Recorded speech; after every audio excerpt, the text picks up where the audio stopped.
Ya se encuentra en las librerías mi más reciente libro, Las Reliquias de Jesús, María y José, una profunda y seria investigación que ubica y explica las reliquias de Jesús, María y José, cómo han sido descubiertas y cómo es que se conservan en distintos lugares del mundo. Le invito a que consiga este libro y lo lea porque despertará un impulso en el corazón del que irrevocablemente de usted saldrá una oración dirigida al cielo. El libro Las Reliquias de Jesús, María y José, publicado por Buena Prensa, ha sido prologado por el cardenal Carlos Aguiar Retes. Se encuentra ya en las librerías Buena Prensa de todo el país y también en la Casa de San José.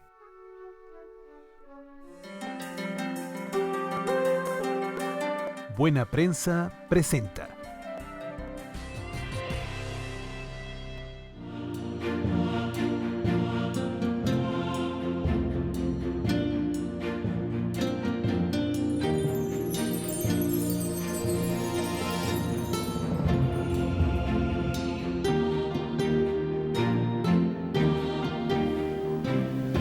Sí, amigos, continuamos en Ver y Creer. Hoy estamos revisando la relación entre la fe y la ciencia, teniendo como figura central a San Alberto Magno.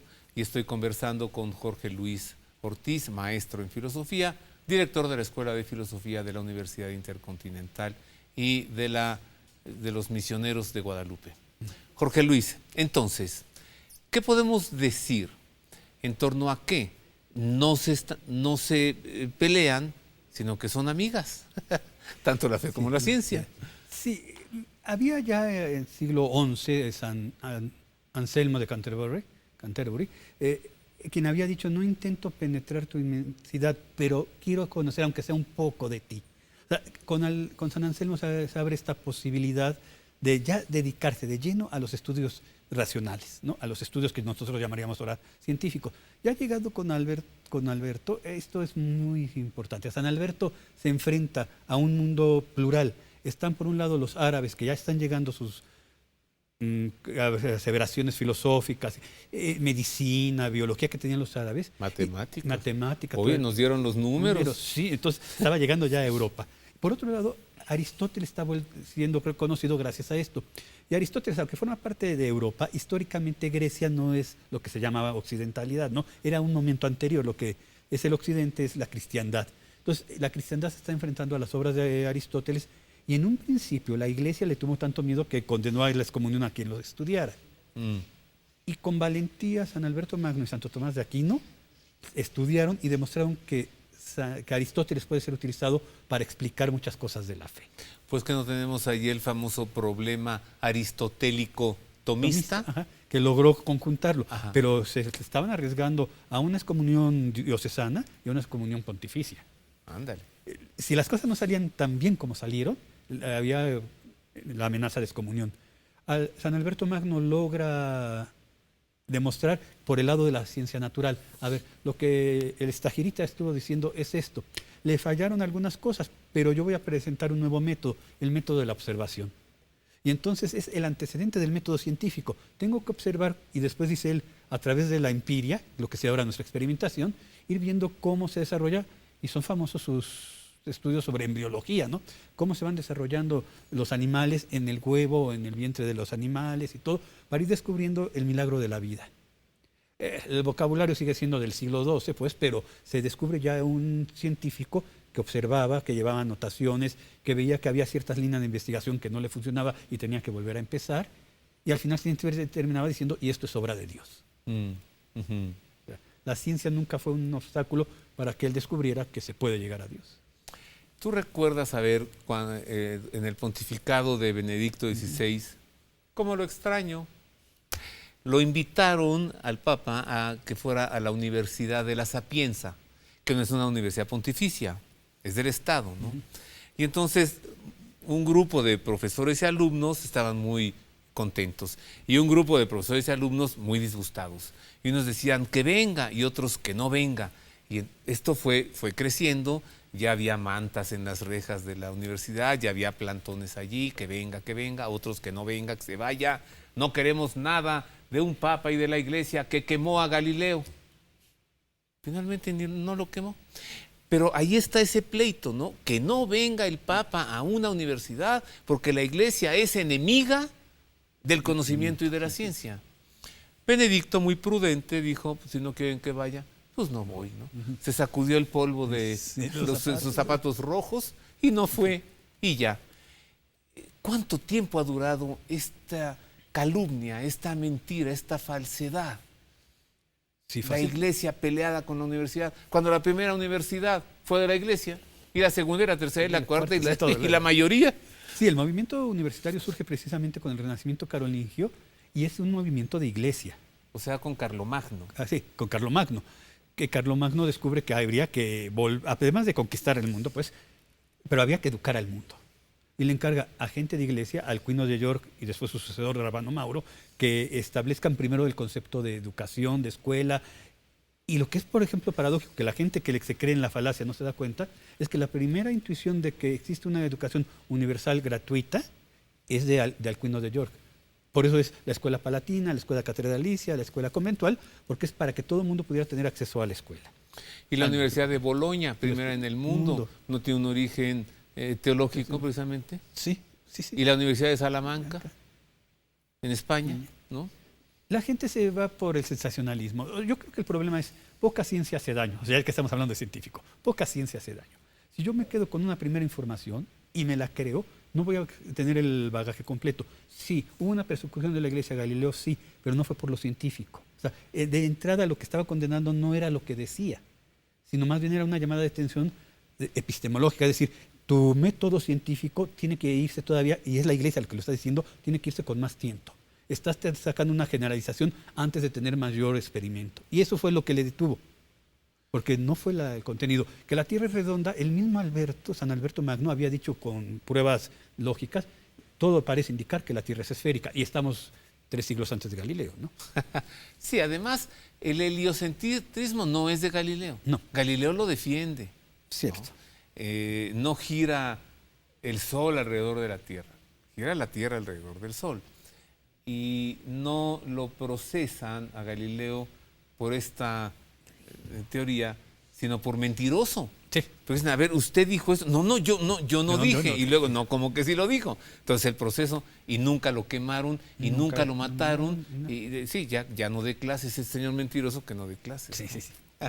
A ver, el Papa Juan Pablo II, como lo extraño, nos entregó un documento apostólico que se llama Fe y Razón. Fides et Ratio. Y allí nos dice lo que hemos estado arrastrando durante este programa hoy. No se contraponen, se complementan la fe, fides, y la ciencia o razón, ratio. ¿En qué consiste? En esto.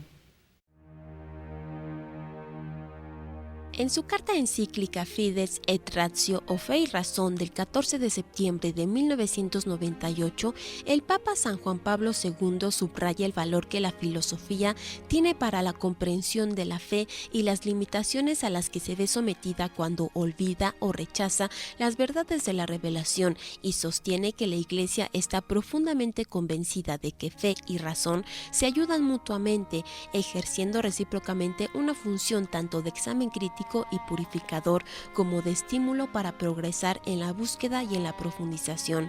Este documento apostólico destaca la riqueza que ha significado para el progreso de la humanidad el encuentro entre filosofía y teología y el intercambio de sus respectivos resultados, y hace ver que la teología, que ha recibido como don una apertura y una originalidad que le permiten existir como ciencia de la fe, ha estimulado ciertamente la razón a permanecer abierta a la novedad radical que comporta la revelación de Dios y cosa, que ha sido una ventaja indudable para la filosofía, que así ha visto abrirse nuevos horizontes de significados inéditos que la razón está llamada a estudiar.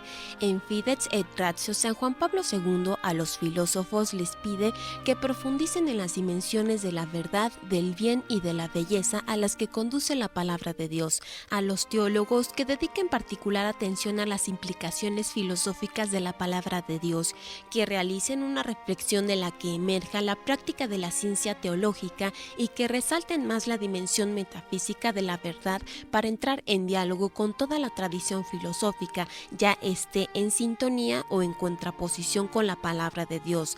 A los profesores que recuperen las dimensiones de sabiduría y de verdad del pensamiento filosófico, y a los científicos que permanezcan siempre en el horizonte sapiencial, donde los logros científicos y tecnológicos están acompañados por los valores filosóficos y éticos, que son una manifestación característica e imprescindible de la persona humana.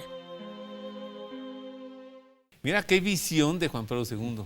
Y me parece que en este documento él incluso dice, la Sagrada Escritura en el relato de la creación en el Génesis no se contrapone con la teoría de la relatividad de Albert Einstein. O sea, no es un pleito católico romano. No. Tal vez anglosajón protestante, tal vez, ¿no? Sí, no es algo intrínseco en la Iglesia el tener pleito con la ciencia, no es verdad. La genética, la computación, la astronomía han sido manejadas con magistralidad por gente de Iglesia mucho tiempo, ¿no? Pues ¿qué no está allí en el Vaticano, precisamente en la colina vaticana, la Pontificia Academia de las Ciencias? Sí, no tendrían al enemigo dentro, vamos a decir. Sí, entonces es que yo creo que son de estos cuentos que se van haciendo largos. El problema es de una mentira 1000 veces y se convierte en verdad para la gente. Hay que volverle a rascar. Y cuando le dices, bueno, vamos a estudiar, porque me pasa, yo soy maestro de filosofía medieval. Ay, filosofía medieval, vamos a estudiar a ver si es verdad todo lo que hemos aprendido. En la tercera clase llevamos ya 15 mitos tirados a la basura sobre la Edad Media, porque en realidad es una edad que habría que enseñarla mucho más amplio, porque tiene las raíces de lo que somos ahora en Occidente. No hubo una ruptura, aunque la pretensión sí fue a romper con la Edad Media, no hubo una ruptura. El Occidente sigue siendo cristiano y eso implica estas relaciones entre fe y razón. Ajá, claro. Oye, y Giordano Bruno, este monje al que sí quemaron en un palo, pero él no era científico. No, fue un momento especial. A ver, además, el momento de Giordano Bruno ya no es Edad Media, ya es la Edad Moderna, que es uno de los mitos. La quema de personas en la Edad Media no es cierto, en todo caso es moderno. Y tampoco son esas miriadas de personas quemadas que vemos en películas, ¿no? Quemas de brujas, por ejemplo, no es católico, la quema de brujas es anglosajón. Inglesa. Inglesa, Sí. luterana tal vez. Sí, claro. Ajá, pero no en el catolicismo. A él lo quemaron, sí, hubo un pleito ahí importante porque él ya no fue cuestión científica, sino cuestión dogmática. Se metió cayó en herejías. Cayeron en herejías y cuando le pidieron, oye, por favor, reconsidera, pues él dijo, no reconsidero, y era un momento en que ya estamos en la Edad Moderna, surgen los estados-naciones, entonces la religión ya no tiene que ver con la fe solamente, sino con el poder político. Ajá. Cuando se están conformando. Y por eso el emperador en su momento apoya a Lutero, porque es cuestión política, y en este momento la presión de las autoridades aquí en el occidente, la cristiandad, obligan a la iglesia a quemar a Bruno. Pero digamos es diferente. Tú como filósofo, Jorge Luis, ¿qué ejemplo se te ocurre, sencillo, de poder ver aquí que la fe y la ciencia se complementan? Es que en cualquier área de la ciencia, pero vamos a empezar, por ejemplo, en cuestiones de astronomía, ¿no? La astronomía habla de Dios, porque hay un universo armónico, que todo gira, que no chocan los planetas. Habla del Big Bang, una gran explosión, que además es una aportación de un sacerdote católico. Jesuita, ¿no? Jesuita, ajá. Esta idea no hace sino explicar científicamente la intuición del Génesis de Fiat Lux, ¿no? Hágase la luz. Ajá. La creación surge con una luz. Que San Alberto Magno dice, toda creación es... ¿De qué está hecho el ser? Está hecho de luz. Precisamente por sus estudios astronómicos. Y entonces, entre más nos alejamos de Dios, somos más opacos, pero no dejamos de reflejar la luz del sol. Eso es lo que dice él, ¿no? Por ahí iríamos. En cuestión de la naturaleza, es que quien haya visto a un niño nacer, a un pollito salir del cascarón, no puede sino descubrir que la ciencia no lo puede explicar todo. O si la ciencia lo explica todo, caemos en ese mundo perdido en donde hasta el amor es feromona, hasta que con la memoria es pura sinapsis neuronal, y siempre se supera la realidad metafísica, ¿no? La verdad, la realidad espiritual. Pues, ¿qué no decimos en la profesión de nuestra fe? Creo en un solo Dios, creador de todas las cosas, de todo lo visible y lo invisible. Les preguntaba yo a mis niños de catecismo hace muchos años, ¿qué es esto invisible? Ay, pues las brujas y los monstruos. No. Lo invisible, que aunque no lo ves, Dios lo creó, es el amor, la añoranza. El alma humana. El alma, el espíritu. Él creó también lo que no es visible. Y para la ciencia, si no es visible, si no es sensorial, ya no es demostrable. Ya no es demostrable. Vámonos. Pero, Eso se pone interesante. Pero es porque supera su campo de estudio. Exacto. Ahí está. La fe puede llegar o puede explicar allí donde la ciencia encuentra un límite, donde la ciencia ya no puede explicar, ahí la fe explica, ¿no? Cierto. O sea, la ciencia no puede explicar lo que no es demostrable. La fe sí. Una pausa. Regresamos con esto que se pone muy interesante y volvemos con más de la fe, la ciencia y San Alberto Magno.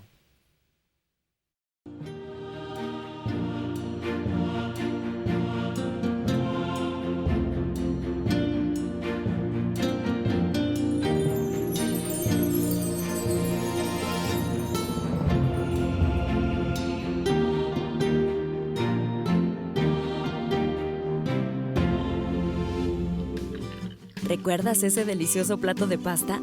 Sí, ese que tu mamá preparaba y que ahora aprendiste a hacer.